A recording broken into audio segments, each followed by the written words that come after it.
पाकिस्तान की करारी हार का जो एक मैं कहूँगा गम है, दुख है, जो हमारे जज्बात निकले हैं, जो हमारी आंतें निकल के बाहर आई हैं, उस मैच का गम अभी तक नहीं गया है। लेकिन यहाँ पर पाकिस्तान आखिर हारा क्यों है? ऐसी कौन सी यहाँ पर गलतियां की पाकिस्तान ने, जिसकी वजह से पाकिस्तान को इतनी हार का सामना करना पड़ा और जीता जिताया मैच ऐसे मक्खन की तरह जो है वो दे दिया इंडिया को कि भैया ये दिवाली का तोहफा है, रख लो हमारी तरफ से। लेकिन इस मैच में बहुत गंदी हरकतें भी हुई हैं पाकिस्तान के बैटिंग ऑर्डर की तरफ से, जो कि इसके बारे में डिस्कस करना जरूरी है। देखो, बॉयज प्लेड वेल वगैरह ये सब बातें जो है होती रहेंगी। बहुत अच्छा खेला, लड़कों ने फाइट बैक किया, लेकिन उन गलतियों का जो पाकिस्तान ने किया और फिर इन सब के पीछे छुपने की कोशिश कर रहे हैं, आज हम उनको डिस्कस करने वाले हैं। अगर चैनल सब्सक्राइब नहीं किया तो सब्सक्राइब कीजिए और बेल आइकन को जरूर दबाइए। सबसे पहली गलती पाकिस्तान की, हमारे ओपनर्स को क्या हो गया यार, केले की तरह बॉल स्विंग हो रही थी, यानी कि अर्शदीप की। वो अर्शदीप को आप लोगों ने समझ के लिया था, मेरे हलवा समझ के रखा था उसको। उसने एशिया कप में वो आपका कैच का छोड़ दिया आसिफ का। आप समझ रहे थे कि भाई ये तो पाकिस्तान का एजेंट है, पाकिस्तान की तरफ से खेलता है, इसने तो भाई कुछ करना ही नहीं है। और उसी बंदे ने आपको सबसे ज्यादा तंग किया है। मतलब अर्शदीप ने, दीप था दिवाली पे चलना तो था और अर्श पे चलो, यकीन करें वो पहुंच गया। जब वो कैच छोड़ा था ना, वो फर्श पे गिर गया था, लेकिन आज वो बंदा अर्श पे पहुंच गया। क्यों? उसने अपने आप पे काम किया, तकब्बुर नहीं किया उसने कि भाई मेरे से ये हो गया, मेरे से वो हो गया, या उसने गम लेके बैट नहीं किया। उसके ऊपर इंडियन क्रिकेट बोर्ड ने काम किया। फिर आपके यहाँ पर सबसे पहले अर्शदीप की बॉलिंग को आपसे खेली नहीं गई। बाबर आजम, दुनिया का नंबर 1 आप उसको बैट्समैन बोलते हो, हालांकि इस टाइम पे रैंकिंग में नंबर 3 के ऊपर मौजूद हैं, लेकिन यार उनकी इस कंट्रीब्यूशन को आप क्या बोलोगे? एक रन गोल्डन डक होकर आउट होकर चले गए। और फिर वो खिलाड़ियों से जो वो बात कर रहे थे मैच के बाद, उसमें कह रहे हैं कि भाई आपने घबराना नहीं है, आपने ये नहीं बोलना कि मैच इसकी वजह से या मेरी वजह से हारे। भाई मैच हारे हैं, इसमें बराबर का कसूर है आपका। जिसने परफॉर्म नहीं किया उसका कसूर है। आप ये नहीं बोलो कि मेरा कसूर नहीं है, या रिजवान का कसूर नहीं है, या हैदर का कसूर नहीं है, या आसिफ का कसूर नहीं है। आप चारों किस लिए गए थे? देखो, पाकिस्तान के टॉप 6 बैट्समैनों में ये 4 प्लेयर जो है वो फेल हो गए, टोटल तरीके से बोलूंगा फेल हो गए। चले कौन? आपके सिर्फ शान मसूद और इफ्तिखार अहमद। मुझे लग रहा है कि अगर खुदा ना खास्ता ये दोनों भी कोलैप्स कर जाते तो पाकिस्तान की सेंचुरी भी पूरी नहीं होनी थी, 100 भी नहीं पहुंचना पाकिस्तान। मोहम्मद रिजवान नो डाउट बहुत अच्छे खिलाड़ी हैं, उनको क्रिटिसाइज करना थोड़ी सी नाइंसाफी जरूर हो सकती है, लेकिन इंडिया जैसे क्रूशियल मैच के अंदर मोहम्मद रिजवान की भी बोलो जो शॉट थी, मतलब आप कह लो कि पीछे की तरफ उन्होंने शॉट मारने की कोशिश की, जो उनकी एक ट्रेडमार्क वाली शॉट है, उसमें जो है वो कैच आउट हो गए। और क्योंकि स्टेडियम बड़ा है, ये बात इनको समझनी चाहिए थी कि पावर प्ले का फायदा उठाने के लिए आपको यहाँ पर कभी कभी पीछे भी आना पड़ सकता है। आपको पता था ओपनिंग में चेंज कर सकते थे, आप शान मसूद को ओपनर ला सकते थे, आप यहाँ पर काफी हैदर अली को आप ओपनिंग करवा सकते थे। क्यों? क्योंकि जब आपने उनको टीम में शामिल किया, ओपनर ही शामिल किया, लेकिन फिर आपकी जो है वो थोड़ी सी लालचपने जो है वो मुंह में शामिल हो गए। फिर बाबर आजम जो है वो पहली बॉल के ऊपर आउट होकर चले गए। फिर कौन है? शान मसूद, एक ऐसा खिलाड़ी जिसके बारे में पर्ची जब पाकिस्तान में वो बंदा खेल रहा था ना, हर बंदा उसको पर्ची। मैं खुद जब क्रिकेट मैच देखने गया था, खुदा की कसम मैं कह रहा हूं कि मैंने उसको इतने, मेरे को बुरा लगा था जब लोग उसको पर्ची कह रहे थे। भाई वो पर्ची नहीं है, उसने काउंटी क्रिकेट में सबसे ज्यादा रन स्कोर किए हैं। वो 2022 और 2021 में one of the top run scorer in T20 cricket है। ये बात आपको समझनी पड़ेगी।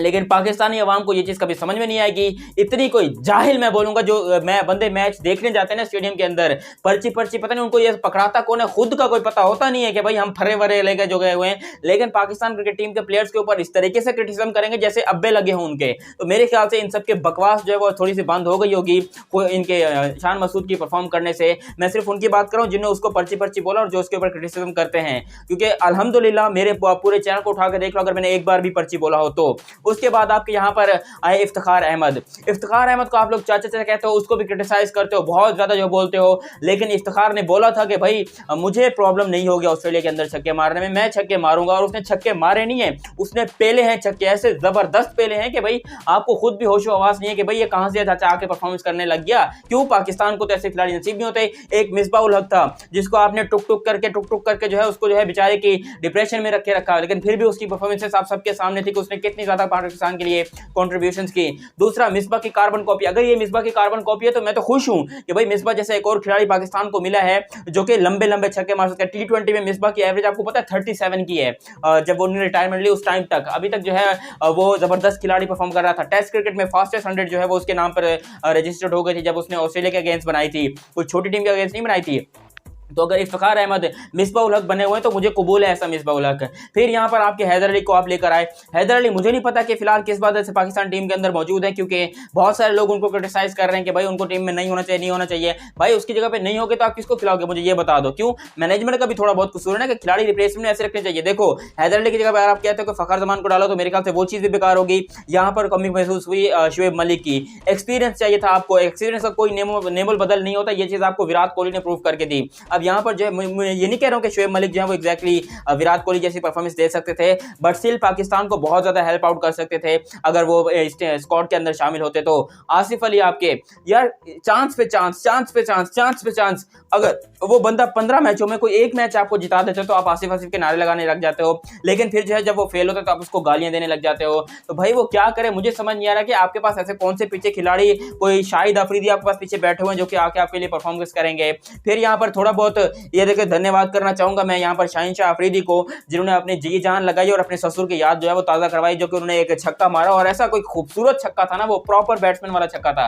हालांकि शान मसूद ने 50+ रन की इनिंग खेली, लेकिन उसकी इनिंग में एक भी छक्का शामिल नहीं था, जबकि शाहीन ने अपनी इनिंग में एक छक्का शामिल किया। और हारिस रऊफ जो है, जिनको आप हैरिस रऊफ भी कहते हो, उन्होंने भी आते ही अपनी पहली गेंद के ऊपर छक्का लगाया। तो यहाँ पर यह तो नामुमकिन बात नहीं है कि पाकिस्तान छक्के नहीं लगा सकता। इफ्तिखार अहमद ने जो है वहां पर 3 लंबे लंबे छक्के मारे और ऐसे मैं बोलूंगा टाइमिंग के साथ छक्के मारे ना उसने अक्षर पटेल को, कि अक्षर पटेल को भी जरा एक बार सोचने पे मजबूर कर दे कि भैया कौन सा खिलाड़ी शामिल हो गया है।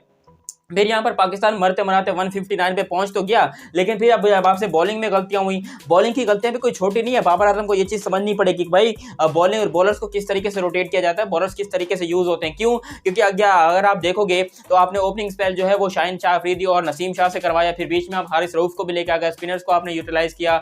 10 ओवर तक आपकी बॉलिंग दुनिया की नंबर 1 बॉलिंग जा रही थी, नो डाउट। उसके बाद आपसे गलती कहां पर हुई? जब आपने प्रेशर ले लिया। शाहीन शाह अफरीदी को आपने 13th ओवर दे दिया, जबकि वो उसका ओवर होता ही नहीं है। शाहीन शाह अफरीदी हमेशा 17th और 19th या फिर 18th और 20th ओवर करवाता है। ये चीज पाकिस्तान क्रिकेट फैंस जो है वो बड़े अच्छी तरीके से जानते हैं। वहां पर बाबर आजम से ये गलती हुई कि उसने शाहीन शाह अफरीदी को प्रेशर में, क्यों उसने जो हमारे हार्दिक पांड्या हैं उन्होंने जो है मोहम्मद नवाज को मारना शुरू कर दिया, तो हिटों के चक्कर में जो है यहाँ पर ये गलती कर बैठे हमारे बाबर आजम। लेकिन कोई बात नहीं, देखे वहां पर गलती हुई। उसके बाद सबसे बड़ी गलती हुई कि नवाज को आपने आखिर में रखा, और नवाज जो है आपको पता है कि स्पिनर का आखिरी ओवर हमेशा क्रूशल रहता है। 16 रन कोई बड़ी अचीवमेंट नहीं है यार, 16 रन को इतनी कोई बड़े तो तुक्के वाले तोप वाले रन नहीं है जो कि आप नहीं कर सकते हो। आपको यहां पर एक फास्ट बॉलर की जरूरत थी, आपने आसिफ अली की जगह पे वसीम जूनियर को निकलाया, और वसीम जूनियर आपके वो वाहिद प्लेयर हैं जिन्होंने न्यूजीलैंड सीरीज में जो है सबसे ज्यादा आपके लिए अच्छी बॉलिंग में परफॉर्मेंस दी है, नसीम शाह से भी बेहतर परफॉर्मेंस दी है। लेकिन वो चीज आपके भेजे में बैठेगी नहीं, वो चीज आपके दिमाग में आएगी नहीं। आपको यहाँ पर प्रेशर में आके बैट्समैन खिलाने, बैट्समैन को खिलाना आसिफ, आप कहते हो कि छक्के मारेगा, हैदर छक्के मारेगा, कहां मारेगा यार, किसको मारेगा मुझे भी बताओ जरा। क्यों? क्योंकि यहाँ पर यार वसीम जूनियर मेरे ख्याल से थोड़ा बेटर परफॉर्मेंस हो सकती है अगर बैटिंग के हिसाब से भी अगर आप बात करोगे, क्योंकि वसीम जूनियर जस्ट बॉलर नहीं है, वो आपका छठा बॉलर भी होता है और आपका जो है हार्दिक पांड्या की तरह एक ऑलराउंडर भी साबित हो सकता है, एक सरप्राइज इंक्लूजन साबित हो सकती है इस मैच के अंदर। लेकिन मेरे ख्याल से यहाँ पर मैनेजमेंट को कसूरवार कहना बिल्कुल ठीक होगा। लोग कह रहे हैं कि भाई पाकिस्तान तुम जीतो या हारो हमें तुमसे प्यार है। देखो प्यार है, लेकिन इस तरह से प्यार नहीं चलेगा। आपको अपनी गलतियों से सीखना पड़ेगा और गलतियों को बेहतर करना पड़ेगा। आप ये नहीं कि एक बंदे के ऊपर सारा जो है, एक बंदे ने परफॉर्मेंस दे दी तो आप उसके ऊपर जो है बोलोगे कि भाई इसी ने हमारे को जितवा दिया, या फिर अगर किसी ने परफॉर्मेंस नहीं दी तो आप सारा का सारा बोझ उसी के ऊपर डाल दोगे कि भाई इस मैच हमें नवाज ने हरवा दिया। इस तरह नहीं होता, आपको परफॉर्मेंसेस देनी पड़ती हैं। और पाकिस्तान क्रिकेट की जो परफॉर्मेंस है यकीनन इसमें बहुत ज्यादा जो है गड़बड़े हुई हैं। अपनी राय आप लोग मुझे कमेंट सेक्शन में दीजिएगा। चैनल सब्सक्राइब नहीं किया तो सब्सक्राइब कीजिएगा, बेल आइकन दबाइएगा। मिलते हैं किसी अगली वीडियो में, तब तक के लिए आप हमें दीजिए इजाजत। अल्लाह हाफिज।